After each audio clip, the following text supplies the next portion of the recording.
O amigo de infância da minha namorada está enchendo ela de presentes caros para retribuir sua antiga bondade. Esses presentes estão deixando minha namorada e eu desconfortáveis. Isso pode ser um pouco longo, mas acho que seria útil fornecer a você todo o histórico para que você entenda nosso problema atual. Liz e Jay cresceram no mesmo bairro, apenas algumas casas um do outro. Eles eram melhores amigos no ensino fundamental e depois se separaram um pouco no ensino médio. Durante o ensino médio, os pais de Jay passaram por um divórcio realmente desagradável. Não estou muito claro sobre todos os detalhes, mas sei que o pai de Jay se mudou e Jay e sua mãe estavam realmente lutando financeiramente. Os pais de Liz são as pessoas mais gentis, generosas e calorosas que já conheci e cuidaram de Jay. Ele costumava jantar com eles, fazer coisas de família com eles e dormir na casa de Liz. Ao longo desse tempo, Liz e Jay se tornaram melhores amigos novamente e assim permaneceram até a faculdade. Jay acabou conseguindo uma grande bolsa de estudos para uma escola muito boa no Oeste e foi para a escola enquanto Liz ficava perto de casa. Ao longo dos anos eles se seguiram nas redes sociais, mas tiveram pouco contato. Conheci a Liz há pouco mais de 3 anos em uma liga social de vôlei da nossa cidade. Por sorte do sorteio fomos colocados no mesmo time. Nos conhecemos no evento de boas-vindas e nos demos muito bem. Ela é gentil, graciosa, inteligente, espirituosa, bonita, divertida e é competitiva na medida certa. Ela é o tipo de garota que os caras conhecem e se apaixonam, e acho que sou um desses caras. Mas de alguma forma ela também gostou de mim. Um ano depois de nos conhecermos, estávamos morando juntos e conversando sobre o futuro. Nosso relacionamento é um romance de conto de fadas. Mas já enfrentamos nosso quinhão de tempestades e temos o que acredito ser um relacionamento saudável com uma boa vida pessoal, comunicação forte e objetivos e valores compartilhados. Nós conversamos sobre casamento, filhos e tudo isso. Aqui é onde Jay volta para a história. Alguns anos atrás, Jay abriu uma empresa de tecnologia com um amigo. A empresa deles cresceu rapidamente e foi comprada por um grande player do mundo da tecnologia. Jay voltou para nossa cidade este ano. No dia do trabalho fomos a uma festa de uma amiga da Liz do ensino médio e Jay também estava lá. Foi a primeira vez que Liz o viu em provavelmente 4 ou 5 anos. Então os dois passaram grande parte da festa se atualizando. Eu não sou originalmente da área, então muitos dos amigos de Liz se tornaram meus amigos. Então eu estava saindo e deixei eles conversarem. No caminho da festa para casa, Liz disse que Jay havia nos convidado para sua nova casa. Algumas semanas depois vamos para a casa de Jay. Desde o momento em que ele abriu a porta para nos cumprimentar, Jay foi estranho comigo. Acho que ele não percebeu que eu também vinha. Talvez pensou que Liz viesse sozinha. Quase o dia todo Jay falou apenas com Liz. Quando Liz tentava me incluir na conversa ou falar sobre mim, Jay parecia mudar de assunto para relembrar velhas histórias. Foi muito estranho e meio cansativo. Eventualmente entrei na cozinha para pegar uma bebida e conversei com o chefe de Jay. Ele tem um chefe particular para fazer sua comida. O chefe foi legal e confirmou que havia sido informado por Jay que apenas um convidado viria jantar. Liz e eu tentamos atribuir aquele dia inteiro a um mal-entendido, que talvez ele só quisesse continuar se atualizando, mas tem havido muitas coisas estranhas desde então. Por exemplo, quando estava na casa de Jay, Liz viu um forno holandês Lacreuze e disse algo sobre sempre querer um, mas não era capaz de comprar por causa do preço. Bem, o que aparece à nossa porta alguns dias depois? O mesmo Lacreuze. Certa vez ela mencionou que realmente gosta de uma poltrona clássica muito cara, mas custa quase $4.000. Então essa mesma poltrona apareceu em nossa casa na semana seguinte. Ela disse algo no dia seguinte quando vimos Jay, mas ele deu um sorriso estranho e disse várias vezes que não sabia do que ela estava falando. Jay está construindo uma nova empresa que cria tecnologia para a indústria hoteleira, por isso tem ligações com restaurantes e cervejarias por toda a cidade. No outono ele convidou Liz para um jantar especial na mesa de um chefe que fica dentro da cozinha de um dos restaurantes mais badalados da cidade. Jay conhece o chefe e diz que eles receberão um tratamento especial. Quando Liz perguntou se eu poderia ir também, ele disse a ela que a mesa acomoda apenas 2. Liz e eu conversamos por um tempo e no final decidimos que ela iria sem mim e ela relatou quando chegou em casa que pareciam 2 amigos jantando juntos. Eu estava conversando sobre tudo com uma colega de trabalho que me disse que também havia feito a mesa do chefe e a mesa era de 4 lugares. No início de dezembro, Jay a convidou para um evento especial em um museu local. Um dos principais museus da nossa cidade oferece uma festa especial de Natal para a qual você precisa ser convidado, e é realmente exclusiva. Jay conseguiu 2 ingressos e convidou Liz. Ela queria ir há muito tempo e nunca pensou que fosse possível, então novamente conversamos e decidimos que ela aceitaria a oferta. Mais uma vez, ela diz que ele agiu como um amigo, mas em retrospectiva, é estranho que ele continue a convidá-la para coisas assim. Enquanto escrevo isso, já sinto que as pessoas estão se preparando para me dizer que ela está me traindo ou que sou idiota por deixar Liz ir para um encontro 1 a 1 com Jay. Mas primeiro, não temos o tipo de relacionamento em que eu não a deixaria fazer algo que ela queria. E segundo, ela é super honesta comigo. Ela também é uma péssima mentirosa. Ela tem as histórias mais fáceis do mundo. Ela é muito moral e de boa índole para manter um segredo ruim. É por isso que acredito nela quando ela me garante várias vezes que Jay está muito na zona de amizade. Ela acredita que ele está sozinho e quer voltar a ser o melhor amigo. Minha preocupação é que Liz naturalmente sempre vê o melhor nas pessoas. Por exemplo, se alguém a interrompe no trânsito, sua resposta natural é que essa pessoa deve estar em algum tipo de situação de emergência. Ela genuinamente confia nas pessoas, se preocupa com as pessoas e quer o melhor para elas. Eu, por outro lado, sou um cético natural. Costumo pensar que as pessoas só pensam em si mesmas. Acho o otimismo dela muito bonito, mas luto para ver o mundo da mesma maneira. Resumindo, nós dois nos sentimos desconfortáveis com os presentes e jantares chiques que ele continua dando para ela, mas quando ela tocou no assunto ele diz que a está pagando de volta por ela ajudar ele no passado. Ele pediu a ela para continuar deixando ele fazer as coisas por ela porque sente que precisa retribuir os muitos favores que sua família fez por ele. Finalmente esta semana nossos amigos se reuniram para uma festa anual de Natal. É uma tradição naquela festa fazer uma troca de presentes. São sempre coisas estranhas ou itens engraçados. Jay apareceu com um segundo presente que o deixou cauteloso a noite toda. Alguém pensou que era parte da troca de presentes e ele meio que se assustou um pouco. Perto do final da noite ele puxou Liz de lado e deu a ela este segundo presente. Dentro havia uma bolsa de grife e um par super caro de saltos de grife. Ela se sentiu muito desconfortável em aceitá-los e no constrangimento da situação apenas agradeceu e saímos logo em seguida. Agora 2 dias depois Liz decidiu que quer devolver os presentes para Jay e dizer a ele que são demais. Acho que ela disse que eram quase $2.000 tudo. Acho que precisamos dizer a Jay para recuar também, mas Liz está dizendo que estou sendo muito duro. O que estou querendo saber é: estou sendo muito duro ao dizer a um cara para recuar quando ele está tentando retribuir a bondade anterior. Se não estou exagerando em dizer a ele para recuar, como podemos pedir a ele que pare com os presentes sem destruir a amizade? Eu tive um monte de mensagens pedindo uma atualização sobre esta situação. Honestamente, a coisa toda ficou muito estranha e confusa. Eu estava tentando esperar até que as coisas ficassem mais claras e tivéssemos respostas para o que havia acontecido, mas não tenho certeza se isso acontecerá. Depois de postar, Liz me disse que havia decidido devolver os caros presentes de Natal de Jay. Ela esperou até que ele postasse no Instagram sobre estar em um evento em um bar local por uma noite. Então dirigiu até a casa dele com um amigo e eles deixaram os presentes na porta da frente com um bilhete que dizia: Jay, muito obrigado por pensar em mim neste Natal. Embora todos os presentes que você tem me dado sejam generosos, sinto-me mal por recebê-los. Foram meus pais que te acolheram quando estávamos na escola. Eu só estava ansiosa para morar com meu amigo. São eles que cuidaram de você. Se você sentir a necessidade de retribuir, meus pais sempre apoiaram um centro de caridade local. Tenho certeza que eles ficariam felizes em saber que você deu a quantia desses presentes em sua homenagem. Ela esperava que isso acabasse com as coisas e ele entendesse, mas por volta das 2 horas daquela noite ele começou a bombardeá-la com mensagens de texto. Eles eram todos uma combinação de que ele era um bom amigo e ela tinha sorte de tê-lo. Ele ia devolver os presentes porque era a falsa modéstia que ela estava mostrando ao não aceitá-los, e ela deveria sempre esperar presentes dele e que ele sempre a protegesse e fosse seu herói. Foi muito estranho e assustador. Já estávamos dormindo e as mensagens chegavam tão rápidas e repetidas que nos acordou. Concordamos em tentar voltar a dormir e resolver tudo pela manhã. Felizmente sairíamos cedo na manhã seguinte para ver minha família nas férias. No caminho trabalhamos juntos para elaborar uma mensagem final para Jay. Liz disse a ele no texto que parece que ele quer um relacionamento mais profundo do que ela estava feliz em seu relacionamento comigo e que o estava bloqueando para dar-lhe tempo para resolver seus sentimentos por ela. 30 minutos depois recebemos uma notificação da campainha. Vou te dar um palpite de quem foi.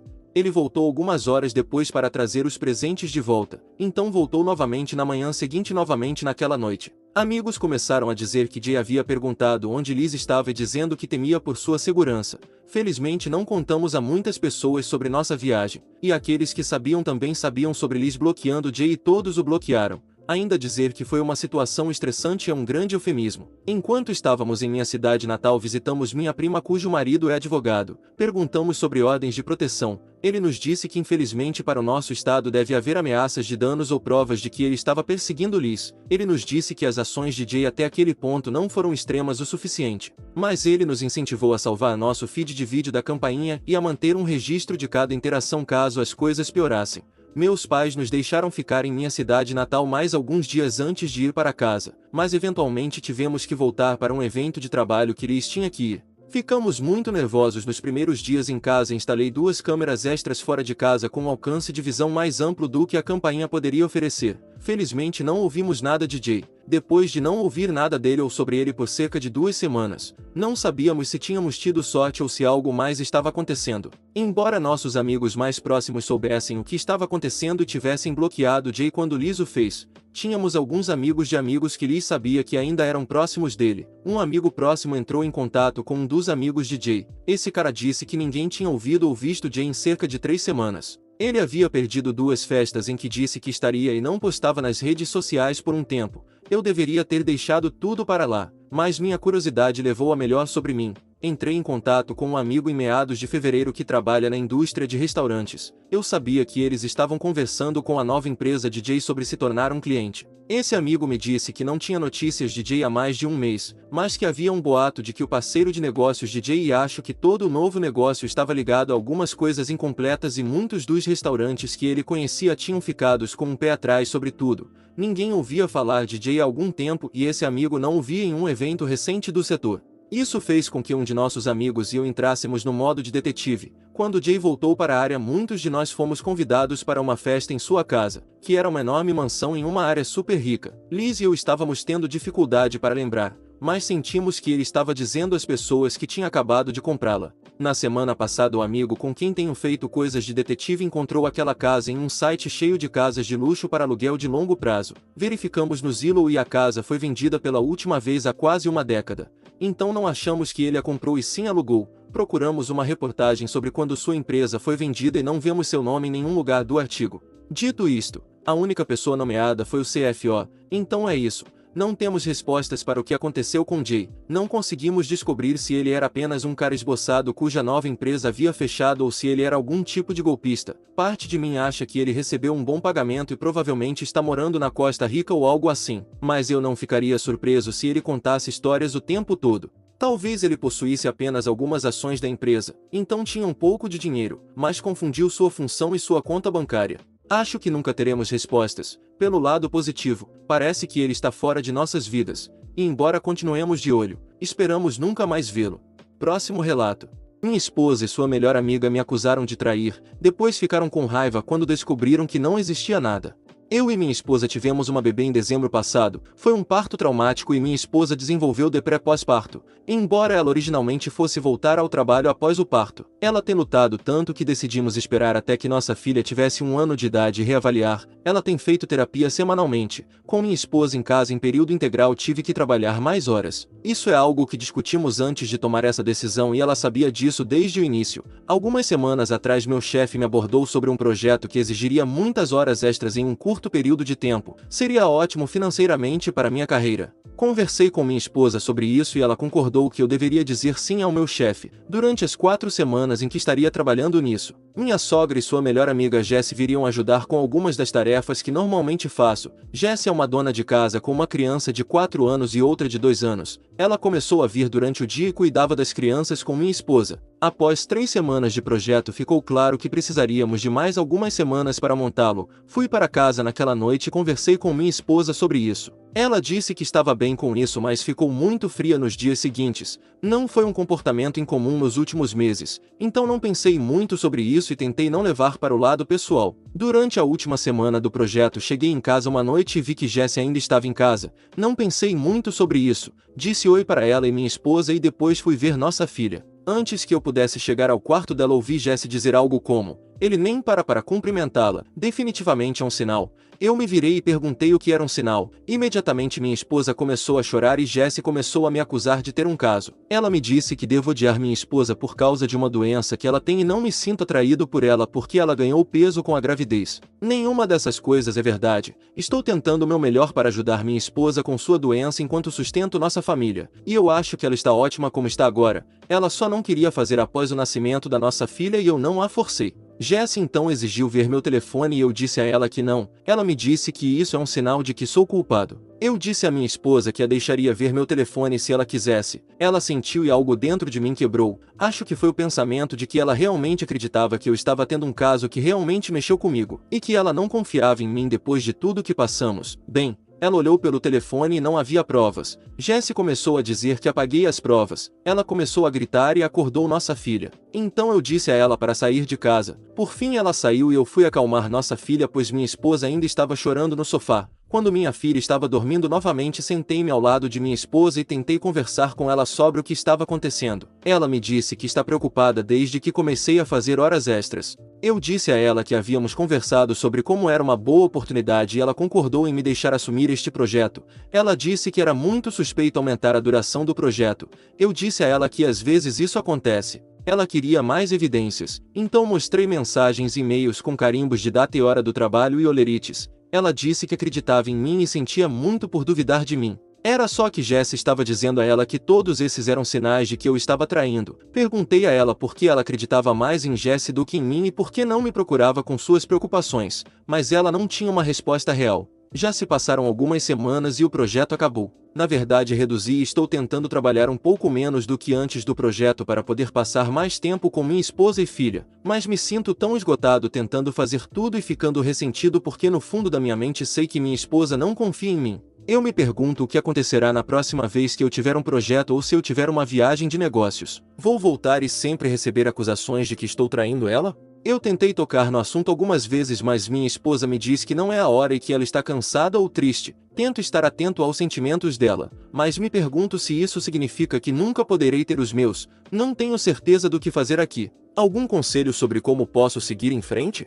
Obrigado a todos por todos os conselhos e apoio no meu post anterior. Acho que muitos de vocês apontaram o que deveria ser óbvio, que preciso procurar um terapeuta e começar a cuidar da minha própria saúde mental. Alguns dias atrás me aproximei de minha esposa e disse a ela que iria procurar um terapeuta. Não associei as acusações dela nem nada, apenas disse que estava passando por um momento difícil e precisava de terapia. Ela deu de ombros e me disse para fazer o que quer que fosse. No dia seguinte cheguei em casa do trabalho e nosso quarto e meu escritório em casa foram destruídos. Coisas em todos os lugares e papéis importantes espalhados. Eu não a vejo, mas nossa filha está no quarto dela chorando. Minha esposa deixou ela sozinha e está com o celular desligado. Liguei para meus sogros e alguns amigos, mas ninguém a viu. Estou começando a ficar preocupado e ligo para minha mãe para ver se ela pode cuidar da nossa filha enquanto eu saio para procurá-la. Antes que minha mãe chegue em casa, minha esposa volta. E Jesse está dirigindo. Jesse não entra em casa. Ela não voltou para casa desde que a expulsei porque ficou ofendida com meu comportamento,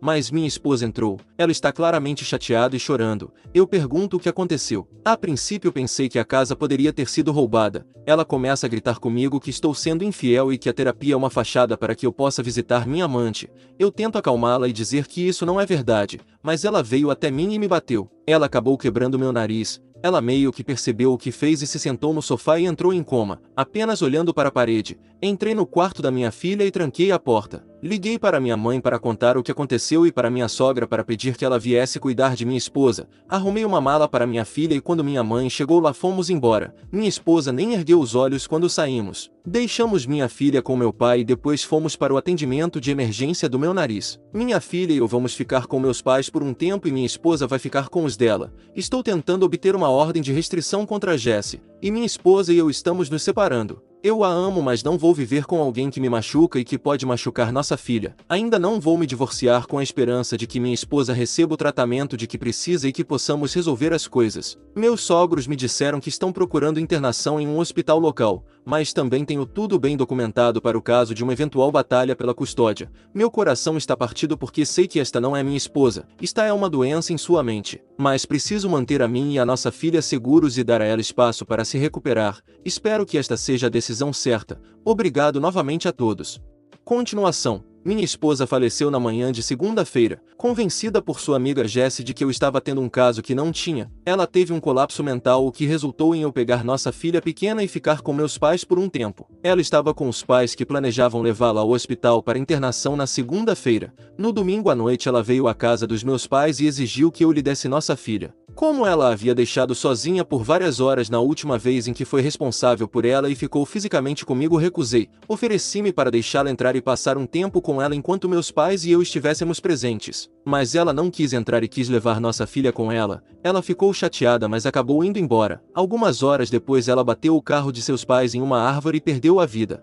A amiga Jessie veio ver minha filha e eu ontem. Depois de algumas lágrimas ela me disse que planejava falar no funeral de minha esposa. Ela já havia esclarecido isso com meus sogros, mas estava me avisando por cortesia. Eu disse a ela que ela não falaria no funeral. Nós brigamos e ela foi embora depois de me dizer que eu era um idiota e não a única pessoa que amava minha esposa. Conversei com meus sogros que insistem em que Jessie tenha permissão para falar. Ela e minha esposa se conheciam desde crianças e meus sogros são próximos dela. Estamos todos muito frágeis agora e temo que levar isso adiante prejudique meu relacionamento com meus sogros. O que não quero. Ainda assim, a ideia de ver Jessie lá em cima no funeral da minha esposa me deixa enjoado. Acho que não suporto ouvi-la sabendo que ela ficou feliz com a deterioração da saúde mental de minha esposa e a pegou deixando minha filha sozinha em casa. Dito isto, não confio em mim mesmo para tomar as melhores decisões agora. Minha mente está nublada pela dor, culpa e medo. Meus pais estão divididos sobre o que fazer e não tenho energia para falar com meus amigos. Então estou vindo aqui novamente para pedir seus conselhos. Obrigado.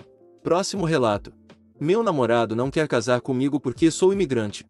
Eu, mulher de 29 anos, me mudei para os Estados Unidos há 7 anos como estudante de pós-graduação da Indonésia. Conheci meu namorado, homem de 30 anos, alguns meses depois que me mudei e estamos juntos desde então. Meu namorado é cidadão americano.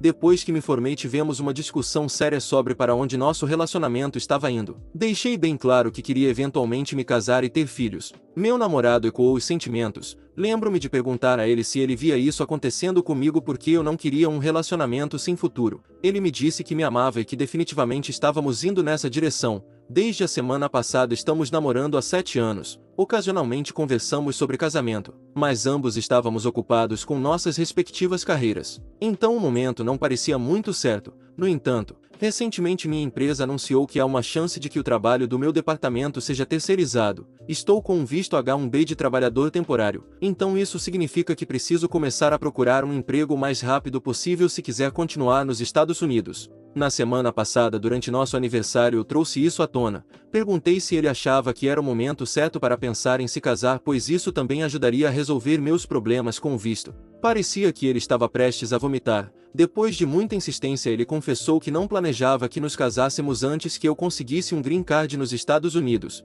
Eu estava incrivelmente confusa porque ele nunca havia mencionado isso antes. A razão dele era que ele não queria ser usado como uma mula de visto por mim e que ele queria ter certeza de que eu me casaria com ele porque eu amava e não porque era uma passagem para conseguir ficar nos Estados Unidos. Levei um tempo para processar o que ele disse e perguntei se ele poderia se mudar para a Indonésia comigo. O que ele disse que não. Não reagi bem e acabei saindo porque não consegui lidar com o que acabou de acontecer. Ainda estou incrédulo. Comecei a sair com ele porque ele era o homem mais gentil, atencioso e generoso que já conheci. Agora sinto que perdi 7 anos. Embora as questões do visto sejam certamente um problema, não namorei com ele com a intenção de torná-lo minha rede de segurança. Não posso acreditar que mesmo depois de quase uma década juntos ele não saiba que tipo de pessoa eu sou. Eu sinto que esse relacionamento possivelmente acabou e dói. Isso machuca muito. Vou tentar conversar com ele e em breve trago atualizações. Demorei alguns dias para me recompor e depois estendi a mão para ele querendo conversar. Acontece que ele tem estado inseguro sobre ganhar menos do que eu. Aparentemente seus amigos estão zombando de nosso relacionamento, me chamando de sugar mami porque cuido da maior parte das despesas. Ele nunca me disse isso até agora. Ele aparentemente não se sentia bem porque nossos salários diferem muito e começou a sentir que eu estava com ele apenas como uma maneira rápida de conseguir um visto. Fiquei sem palavras. Não pude acreditar que seus amigos o induziram a duvidar de nosso relacionamento. Eu lembrei de como ele me apoiou quando eu estava na pós-graduação. Como comprar mantimentos quando eu tinha pouco dinheiro sobrando. Permitindo que eu ficasse com ele sem pagar aluguel no meu último ano da pós-graduação para me ajudar a minimizar as despesas. E deixando-me usar o carro dele quando estava fazendo entrevistas. Eu disse a ele que ele fazia isso porque me amava e eu arcando com a maioria das despesas da casa é minha forma de retribuir a ele por todas as coisas que ele fez por mim naquela época. Ele disse que entende o que estou dizendo, mas também que não esperava que eu começasse a ganhar mais do que ele logo de cara. Perguntei se havia alguma chance de ele considerar fazer terapia de casal e ele recusou porque não achava que estava sendo irracional. Ele disse que queria ser o provedor em um relacionamento e que não se sentia como um no nosso. Então não há como voltar atrás a menos que eu largue meu emprego e encontre outro que pague substancialmente menos, o que não irá acontecer. Bem, para encurtar a história, nós terminamos. Sua família não acredita. Esperavam que ele me pedisse em casamento em breve. Eu me mudei para um Airbnb por enquanto. Algumas boas notícias para encerrar esta atualização: minha empresa me ofereceu uma função semelhante em um departamento diferente. No entanto, isso é baseado na França e há uma pequena redução no pagamento. Sempre sonhei em morar na Europa e aceitei essa oferta. Assinei o contrato de realocação e me mudarei para lá nas próximas 8 a 12 semanas. Fim dos relatos. Se você chegou até aqui, comente abacate. E não se esqueça de deixar um like se gostou do vídeo. E assista mais clicando no vídeo que está aparecendo agora.